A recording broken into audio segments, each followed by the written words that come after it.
রক্তদানের উপকারিতা। রক্তদান স্বাস্থ্যের জন্য অত্যন্ত উপকারী, কেননা রক্তদান করার সঙ্গে সঙ্গে আপনার শরীরের মধ্যে অবস্থিত বোন মেরু নতুন কণিকা তৈরির জন্য উদ্দীপ্ত হয় এবং 2 সপ্তাহের মধ্যে নতুন রক্তকণিকা জন্ম হয়ে ঘাটতি পূরণ হয়ে যায়। আর বছরে 3 বার রক্তদান আপনার শরীরের লোহিত কণিকাগুলোর প্রাণবন্ততা বাড়িয়ে তোলে ও নতুন কণিকা তৈরির হার বাড়িয়ে দেয়। দর্শক, আসুন জেনে নেই রক্তদানের কয়েকটি উপকারিতা। 1. নিয়মিত রক্তদানকারীর হৃদরোগ ও হার্ট অ্যাটাকের ঝুঁকি একেবারেই কম হয়। 2. নিয়মিত স্বেচ্ছায় রক্তদানের মাধ্যমে বিনা খরচে জানা যায় নিজের শরীরে বড় কোনো রোগ আছে কিনা, যেমন hepatitis B, hepatitis C, syphilis, HIV, AIDS ইত্যাদি। 3.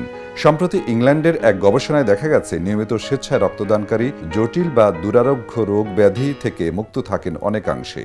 নিয়মিত রক্তদান ক্যান্সার প্রতিরোধেও সহায়ক। 4. রক্তে কোলেস্টেরলের উপস্থিতি কমাতে সাহায্য করে নিয়মিত রক্তদান। 5. মুমূর্ষু মানুষকে রক্তদান করে আপনি পাচ্ছেন মানসিক তৃপ্তি, কারণ এত বড় দান যা আর কোনোভাবেই সম্ভব নয়। 6. রক্তদান ধর্মীয় দিক থেকে অত্যন্ত পুণ্যের বা সওয়াবের কাজ। একজন মানুষের জীবন বাঁচানোর সমগ্র মানব জাতির জীবন বাঁচানোর মতো মহান কাজ। আমাদের সকলের ধর্মই আমাদের এই শিক্ষা দিয়ে থাকে। এবং 7. রক্তদানে আপনার নিজের অর্থ সাশ্রয় হয়। রক্তদান কেন্দ্রের মাধ্যমে রক্ত দিলে 5টি পরীক্ষা সম্পূর্ণ বিনা খরচে করে দেওয়া হয়, যা বাইরে করলে খরচ লাগবে প্রায় 3000 টাকা। সেগুলো হলো HIV, AIDS, hepatitis B, hepatitis C, malaria ও সিফিলিস। তাছাড়া রক্তের গ্রুপও নির্ণয় করা যায়। সুস্থ শরীর, দেহ, মন বাঁচতে হলে প্রয়োজন।